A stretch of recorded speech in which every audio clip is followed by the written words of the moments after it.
Assalamualaikum warahmatullahi wabarakatuh. A'udzu billahi minasyaitonir rajim. Bismillahirrahmanirrahim.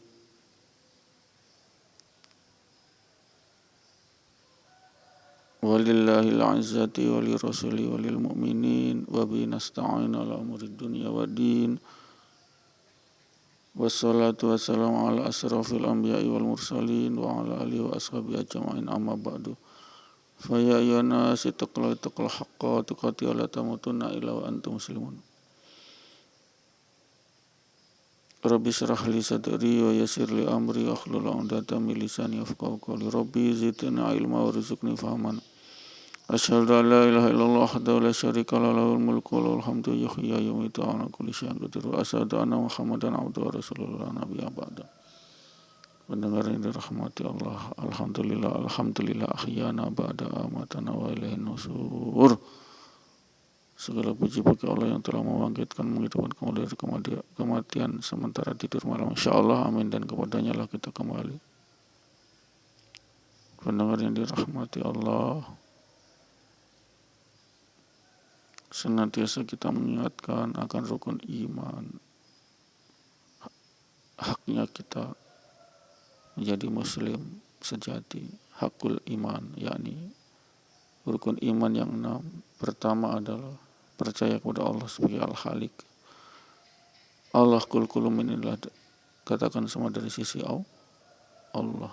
Qul wallahu ahad, Allah adalah Maha Satu. Allah samad, Allah tempat berkantungnya seluruh makhluk. Allah sebagai sifat wajib bagi Allah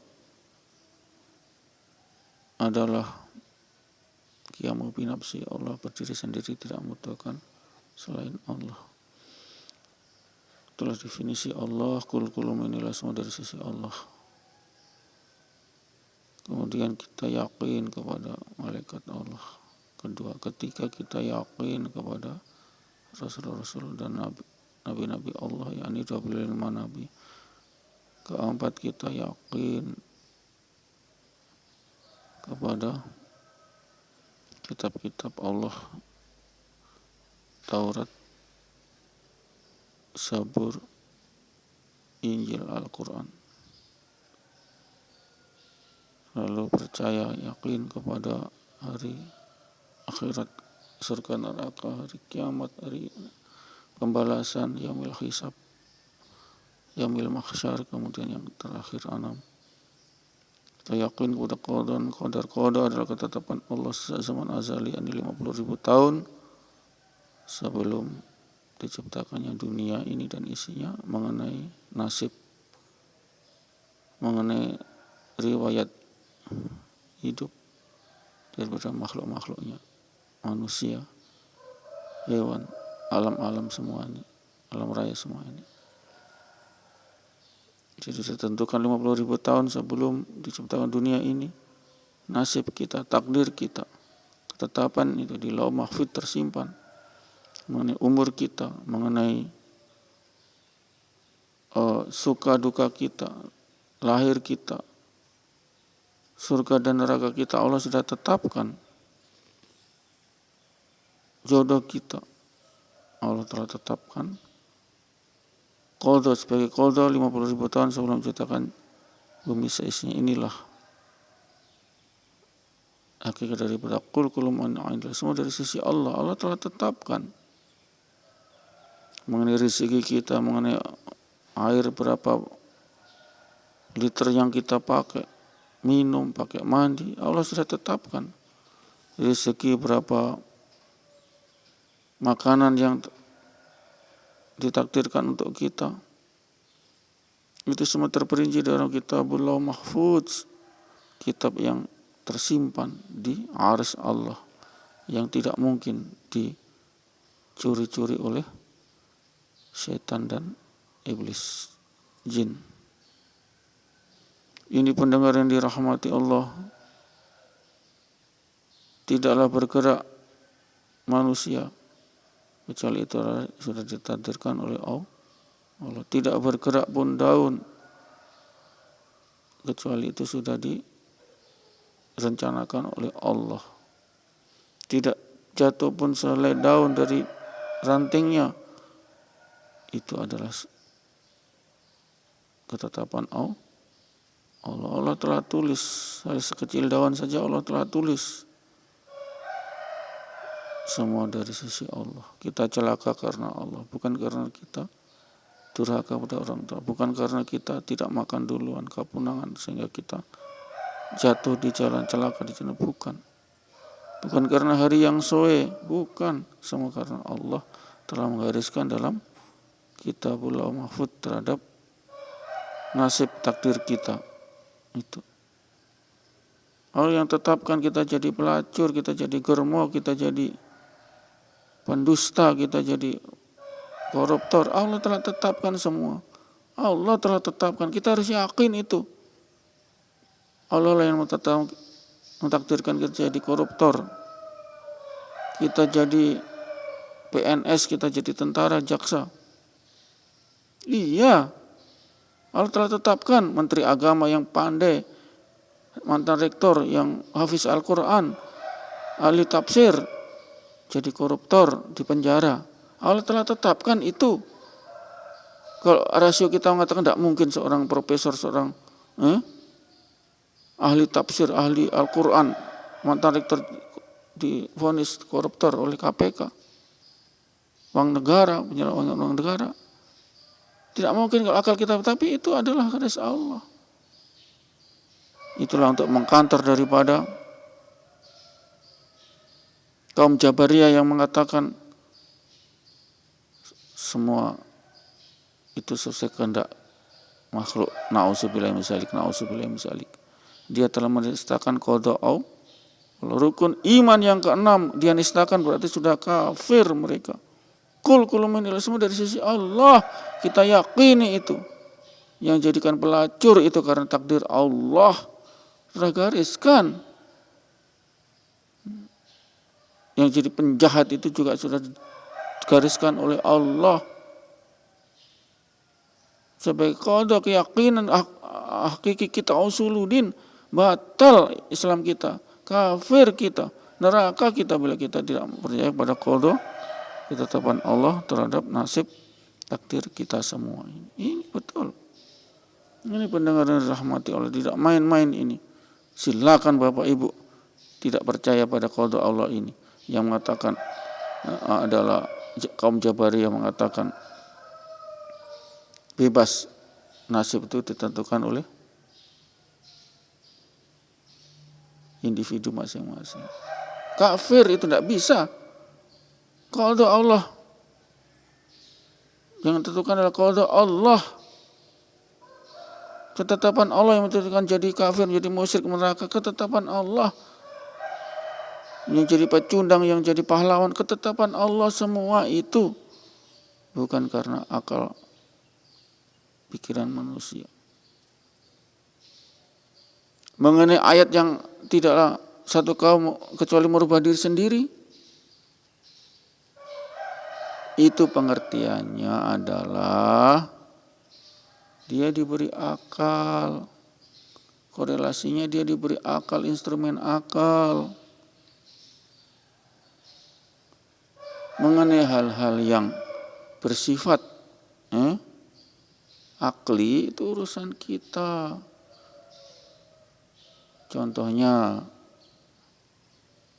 makan. Orang komunis kafir mengatakan, coba tanya sama gurumu, praktekkan. Ya Allah, saya minta nasi apa, timbul nasi. Itu pertanyaan konyol. Kita kantor dengan akal. Loh, kamu diberi akal itu, gunakan dong akal itu. Ini pendengar yang rahmati Allah. Kalau begini tidak usah kasih akal saja, supaya Allah kirim makanan. Kalau tidak makan apa, datang. Sedang orang gila saja masih bisa hidup makan, masih bisa makan. Orang gila kan tidak langsung mati.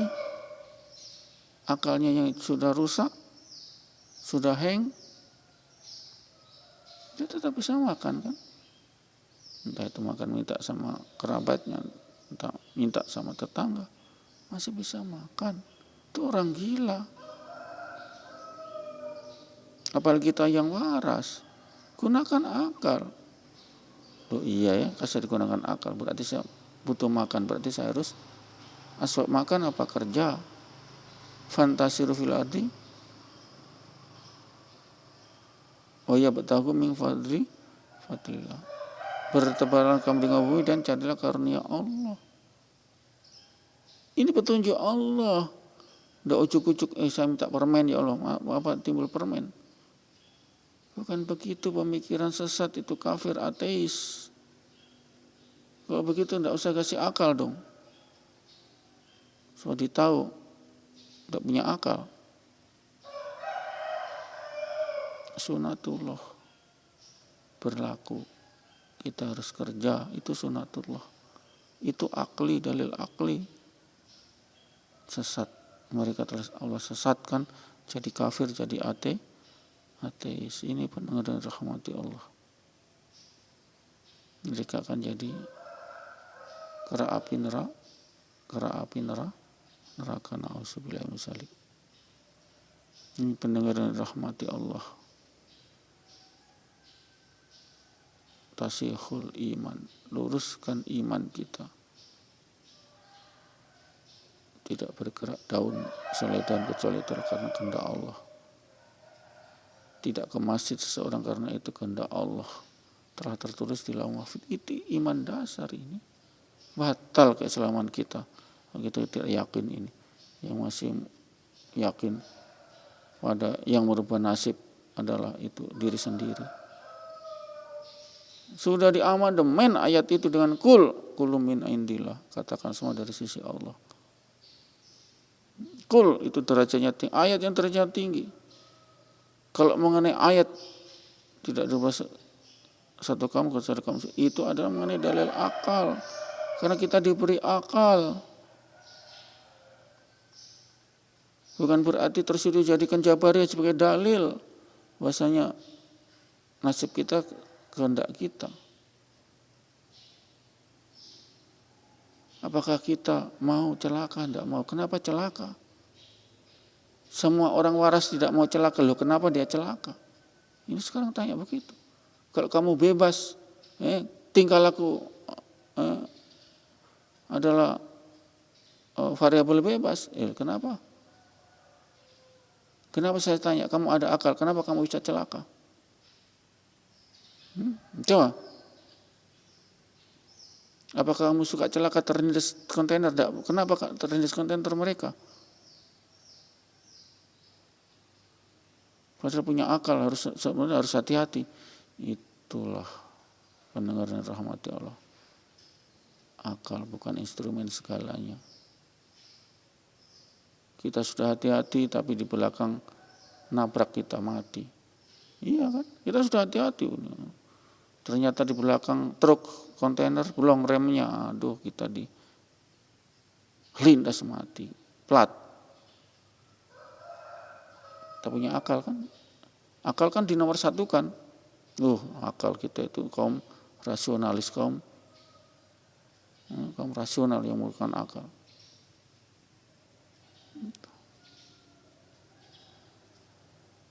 Maka kamu dibunuh oleh orang tak mau, kenapa dia dibunuh?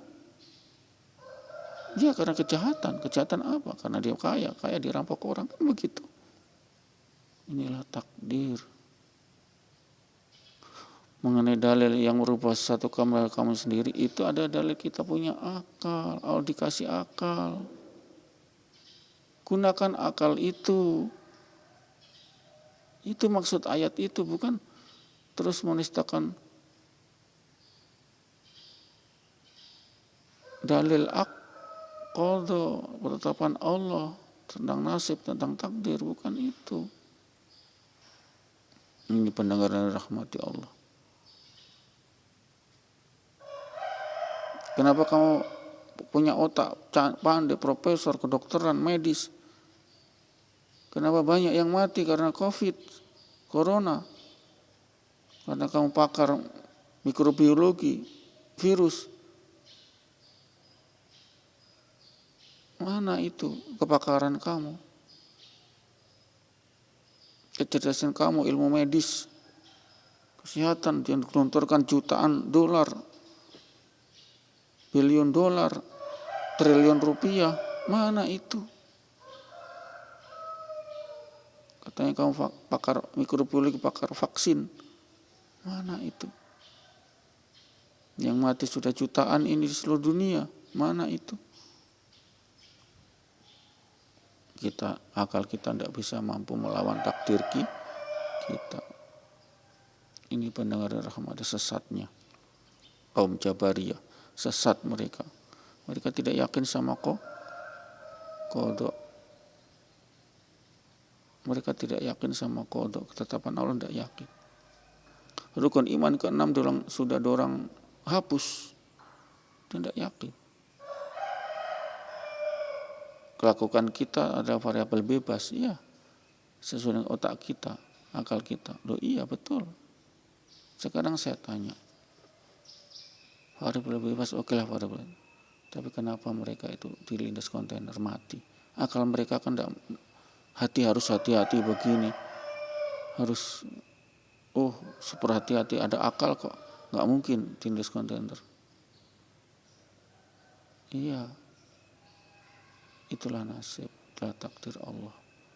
Kita sudah hati-hati tapi kontainer itu tiba-tiba bocor remnya, hidroliknya bocor, diinjak rem sudah remnya tidak berfungsi. Itu kan kenapa bocor? Itu rusak kan, onderdil daripada kompresor itu rem kontainer itu. Kalau kita punya akal ya mungkin di situ yang cerdas. Nah itulah akal itu terbatas, Mas.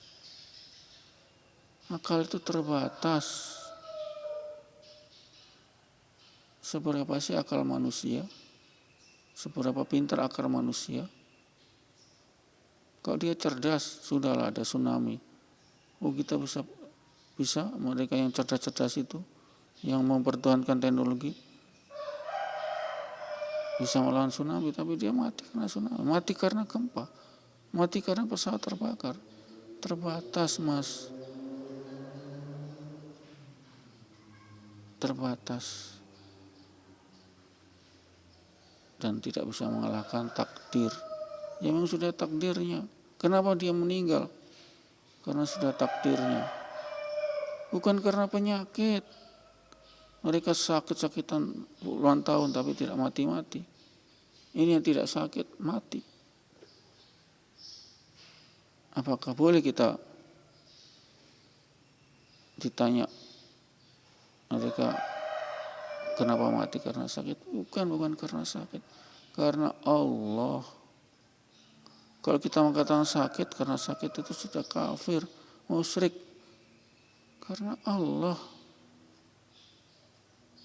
Iya kan yang sakit-sakitan itu berpuluh-puluh tahun tidak mati-mati. Ini yang tidak sakit mati. Kenapa? Karena Allah. Takdir Allah sudah begitulah itu.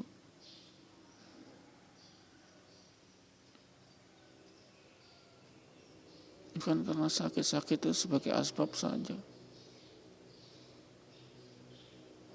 Sebagai asbab saja karena Allah. Berarti kalau karena sakit berarti kita menihilkan Allah. Bahwasanya Allah wa ala kulli syai'in qadir, Allah berkuasa atas semua sesuatu. Ini pendengaran rahmati Allah. Sehingganya iman yakin kita sudah jelas mengatakan demikian.